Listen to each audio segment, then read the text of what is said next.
Hi, I'm Amruta. I am the developer advocate at Cockroach Labs. Cockroach Labs is a distributed SQL database built for the cloud, and that's a lot of keywords. So let's break it all down.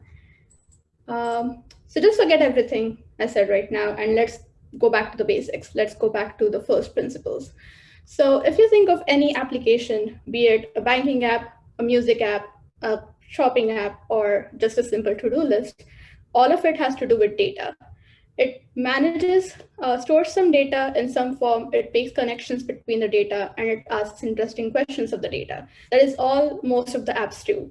So if you think of a financial app like a cryptocurrency app, it will store data about how much Bitcoin you have or what other cryptocurrencies you have, what's the trend line for each of the cryptocurrencies, and then it will help you make connections between that data, and that it will let you ask questions of the data, which will help you make decisions like, should you sell Bitcoin, should you buy Dogecoin right now? So that's the basic premise for any app, is that it will help you store data, make connections, and ask interesting questions. Similarly, for like say Spotify, it will help you store all the songs that you like, make connections in the form of playlists, and then ask interesting questions like, what was your most played song last year?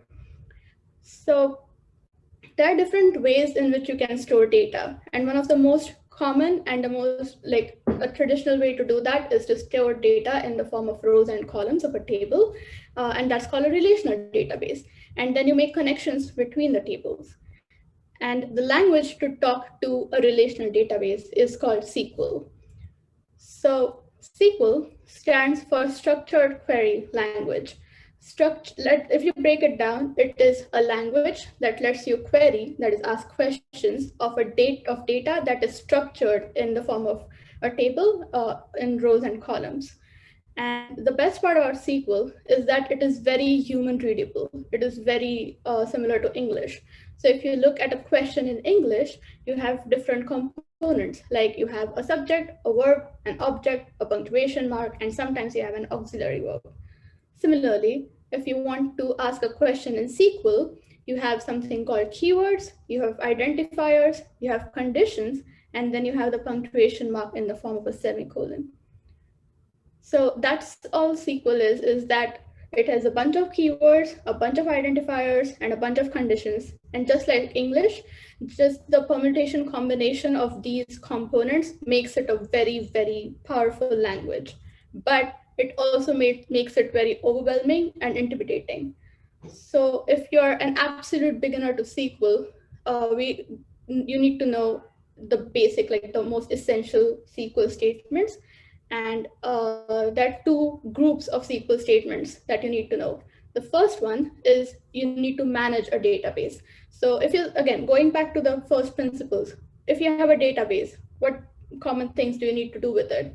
You need to create a database, then you need to be able to create a table, then you need to be able to tell the system that this is the database you want to use. You want to be able to show the tables and the data in the database. You want to make changes to the database using the alter statement, and then you would want to be able to drop the database when you're done with it. So that is like one set of essential SQL statements to manage a database. And the second set is like, okay, you have a database now, you set it up, you told the system you want to use it, but now you want to interact with the data within the database. So the four basic interactions you can do with the data is you can insert data into the database, you can select or read data, you can update the data, and then you can delete the data. Now I know I've been like speaking for 5 minutes straight and I said a lot of things, but theory is boring, so let's get some practice. So this is a hands-on workshop, and I put the link to the follow along materials in the Discord channel, in our sponsor channel. I can post it again in chat. Where is chat? Hey chat. And let's get some practice. So what we're going to do for this workshop is we are going to make a database of my favorite co-workers at Cockroach Labs. So we are a very dog-friendly office, and my favorite part about going to the office is hanging out with all the dogs that people bring in. And since we have been remote for over a year, I really, really miss them. And I want to be able to track where they are in the world so I can go visit them, because now, like being fully vaccinated, I can actually do that. So that's the activity for this workshop is we are going to make a SQL database of the dogs at Cockroach Labs. So in chat, let me know if you can access the Notion document.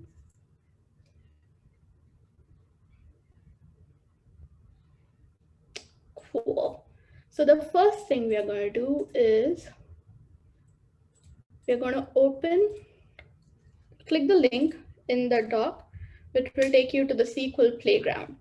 So at Cockroach Labs, we make it easy for you to get started with it. And one of the ways you can do that is by using a SQL Playground. So what it's doing right now is it's installing Cockroach DB for you. Cockroach DB, like I said, is a SQL database. Um, because we have short on time, we didn't want to spend time installing Cockroach DB and getting it all set up. So we did it for you. And all you need to do is go to the link. It'll take a minute to load up.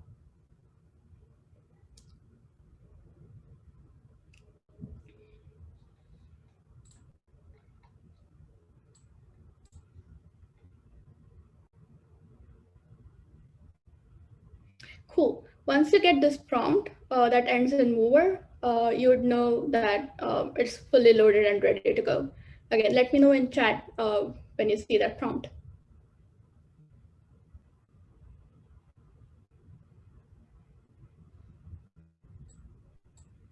Okay.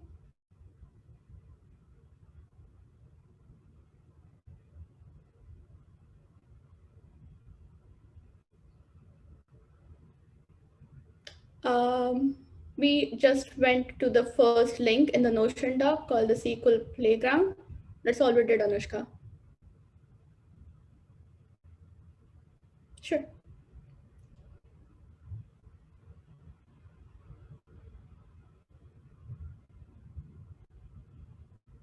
Okay, to recap, what we are going to do in this activity is we are going to create a database of the dogs at Cockroach Labs, and then we are going to interact with the data within the database using the essential SQL statements that I just like rambled through.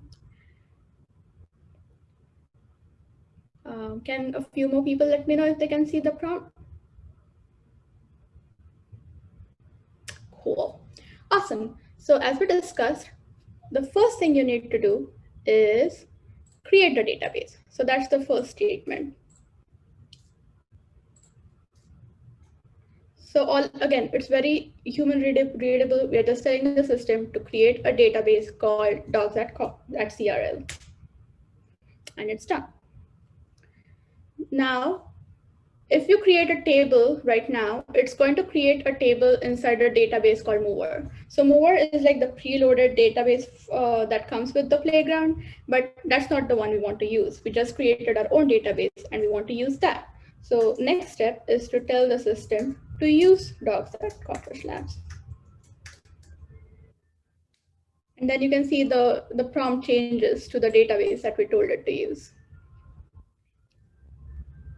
Does that make sense?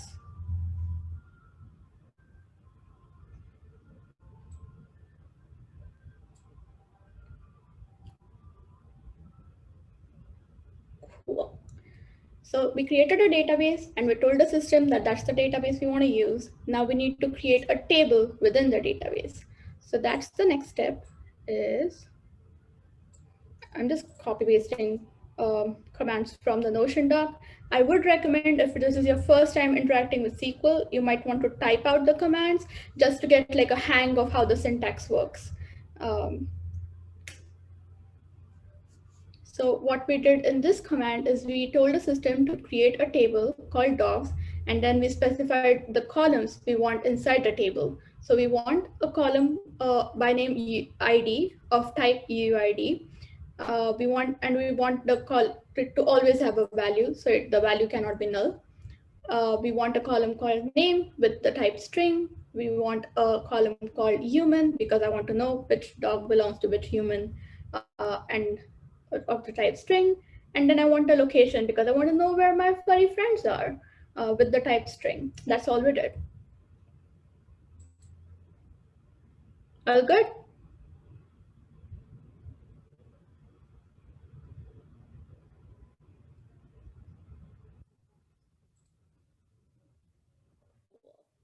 Next up, let's see if it actually did what we told it to do.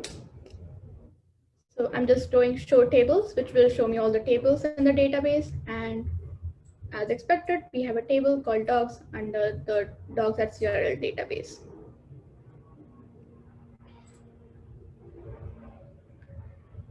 And then the final thing we want to do in like the managing thing is I forgot to add a column to track the dog's favorite treats. So if I visit them, I want to be able to know which dog likes what treat so I can take it for them. But I forgot to do that. So we can alter the configuration using the alter table command.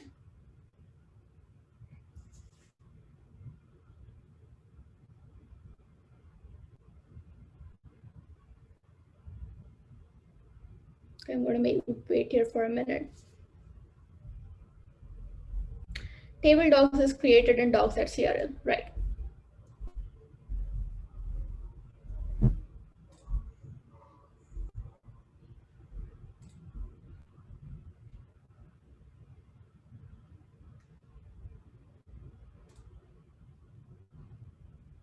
So to recap, we created a database called dogs.crl. We told the system that that's the database we want to use using the use statement. Wow, that's English. Then we created a table called dogs inside the dogs.crl database. Then we asked the system to show us if it actually did that, and we saw that it did create a table called dogs. And then we altered the schema using the alter statement and added a column called favorite treat. Let me know if you have any questions so far.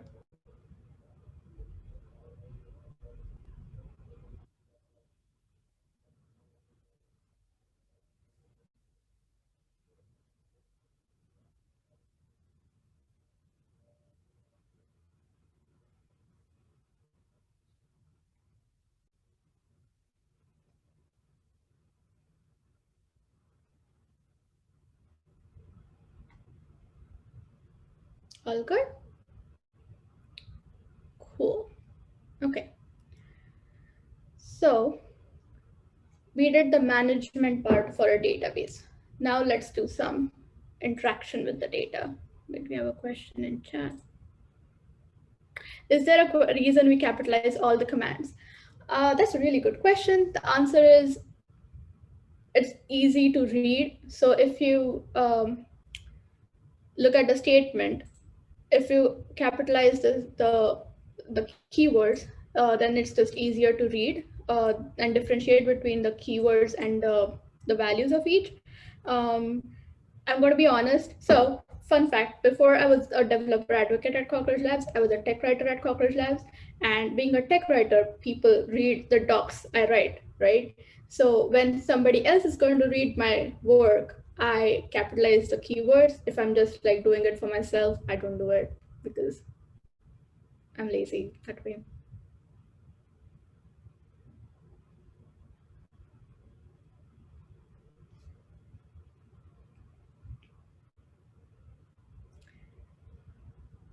Okay, let's move on. Let's interact with the data. So now we have a database. Um, let's put some data into it. The command to do that is insert. So before I press enter, I want to make sure we understand what we are doing. So we are inserting data into the table called dogs. And these are the columns we are using. These are the columns that we are going to specify values for. So we are going to specify values for the ID column, the name, the human, and the location columns. And the values we want to place in each of the columns are this ID. This is just an ID in a UUID format. I copy pasted it from our docs. Our docs are really good, so you should definitely go check them out. And then the names of the dog, the human, and the location. And I did that, and you can enter multiple values using in the same statement. You just have to use like parentheses and comma to separate the value strings.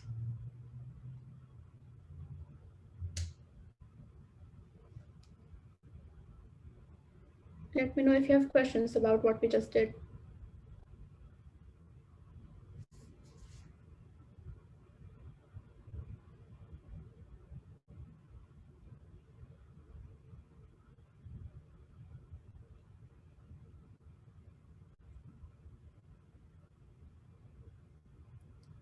That's what we did. So here's the thing. We did not enter the value for the favorite treat column. So the question is, how would you insert data if you don't have it for all columns? This is how you would specify the exact columns you want to use it, like enter the values for, and then you give the values for those columns. Does that answer your question, Daniel?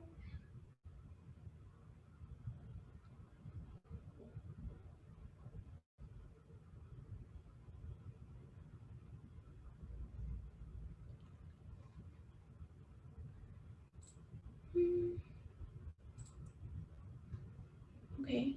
Um, are there shortcuts for commands like alter table? Unfortunately not.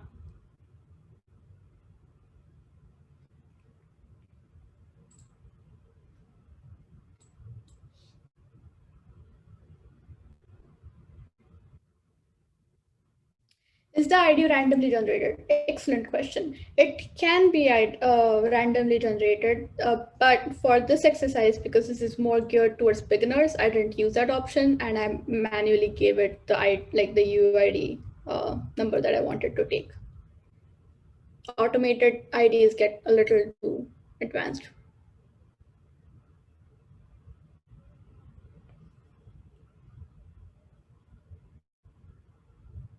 Great questions, y'all. Keep them coming.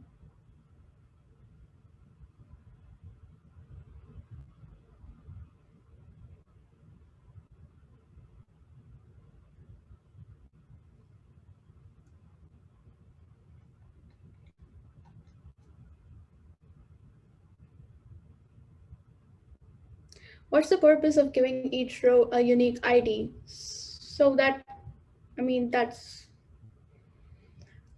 if you have IDs that can be repeated, then it's not really an identifier. Like it defeats but then why have an identifier if it can be repeated?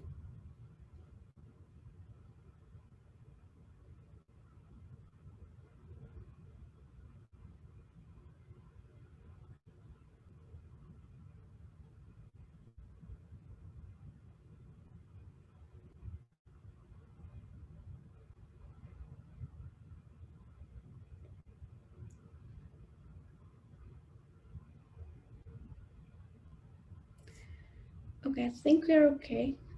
Keep the questions coming. But what we did for now is we inserted data. Now let's see if we can read data from the database. And the command to do that is the select statement. So we want to see the names of all the dogs who are in New York. And those are all my favorite furry friends in New York. This is how you read data or like query data from a database, is using the select statement.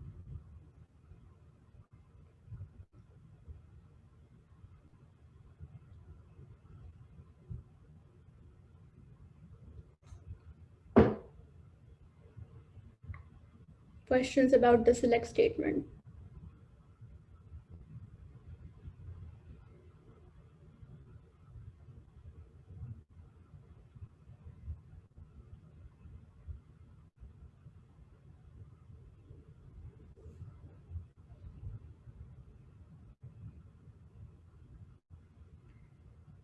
Yes, there is a way to so the question is there a way to see the whole table and data? And yes, select star from docs.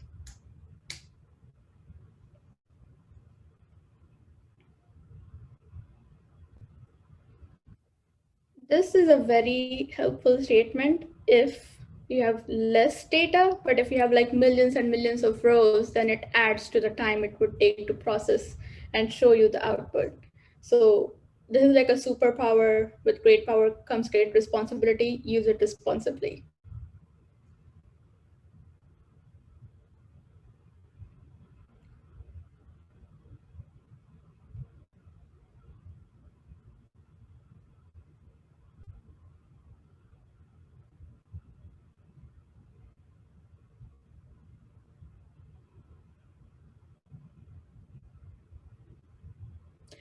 Yes, there is a way to change only one cell after you have filled the information, which is exactly what we are going to do next. And the way to do that is to use the update statement. So what we want to do in this statement is we want to change the location to work from home for all the dogs whose current location is New York.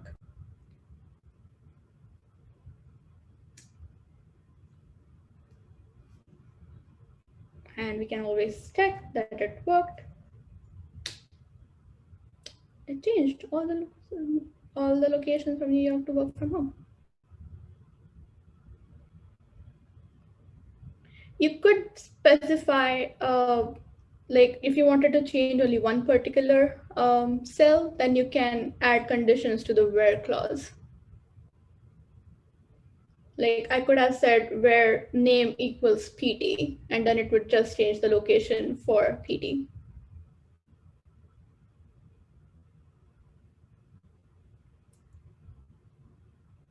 Sure.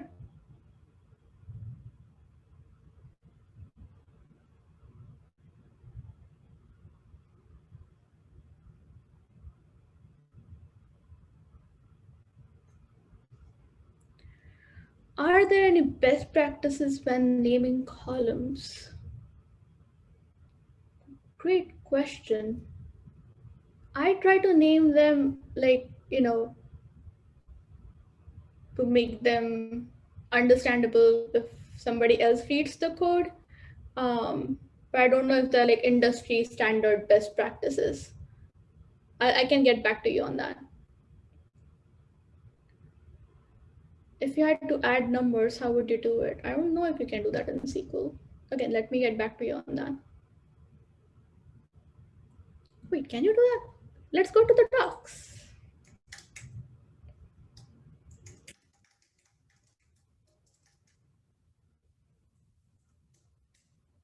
I'm pretty sure you can't, but I'm going to post a link to the docs and y'all let me know if you find it.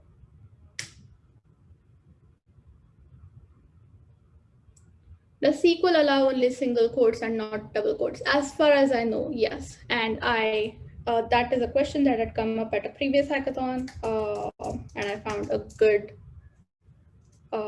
Stack Overflow answer to it. I'm just going to share that with you. That's the other thing, right? When you're learning to code or you're learning something new, do not hesitate to go to docs and to Stack Overflow.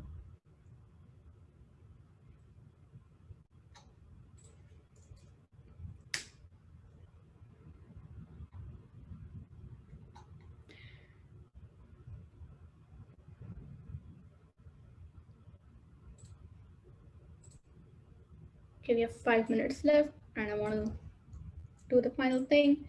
This is the step that always breaks my heart, but I still have to demonstrate it. So I'm going to delete PD from the database. And to see that it actually worked, again, select start from docs. And our information's gone. So to recap, we did all the essential statements for SQL. You officially know the essential statements of SQL. Congratulations. So we learned how to create a database, use the database, create tables, see the data within the database, and to alter the schema if you want to add more columns. We saw how to do that. And then on the interaction side, we inserted data, read data, updated data, and deleted data. That's all you need to know to get started with SQL. But this, I understand that this is a very preliminary introduction. So if you want to get more practice, we have another series of tutorials, an interactive tutorial. Again, the link is in the Notion doc. I'll paste it in chat as well, where you can get more practice. It is a series of 10 steps that will take you through the same statements, but the difference between what we just did and what this tutorial does is that with our tutorial, we just focused on one database and one table. But if you look like at the real world application, that's not how it's structured. You usually have multiple databases and multiple tables within the database. So with this tutorial, it gives you a more real world experience Why wouldn't it work? What's happening? Okay, it won't let me click for some reason. Oh, because it's still loading. Cool. So where is it? If you search for mover in our docs, you will see the exact schema, which is you'll see a bunch of tables within the mover database. And then this tutorial will help you interact with multiple tables. But that is slightly advanced. So if you're an absolute beginner to SQL, don't worry about it just yet. And if that's not your jam, you can also go through this murder mystery. You can use SQL to solve a murder mystery and learn SQL while doing that. So yeah, that's, to be honest, this is my fun. Like, this is what I prefer. This is so fun. And it also has like a bunch of tables that you need to interact with. So definitely give this a try. Okay, 2 minutes left. How did you start your journey into SQL? I joined Cockroach Labs. That's literally how I got into SQL, is that I joined the company and it's a SQL database. And then I started learning more about it and I realized it's really, really fun to make interesting connections between the data and just, yeah, nerd out about it. Where is SQL used? Excellent question. SQL is used for, like we said, SQL is the language that is used to talk to relational databases. So anytime you have a relational database, chances are that you are using SQL to talk to it. And I don't know if that's a good enough answer, but SQL is used in machine learning and I'm blanking on stuff right now, and like OLTP applications where you need data to be structured instead of like applications where you can just put data in like a JSON format on MongoDB. Does that help?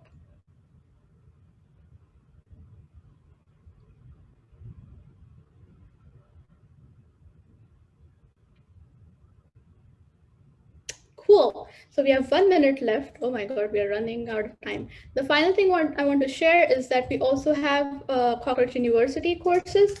And if you complete the Getting Started course of Cockroach University and pass the exam, you get swag.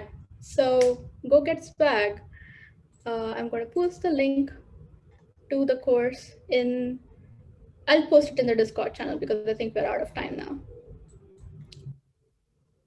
Where is it? Out. There we go. Cool.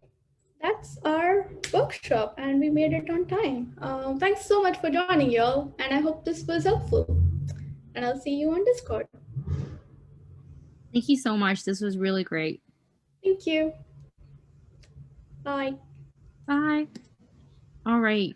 Hazel will share the feedback form for this session.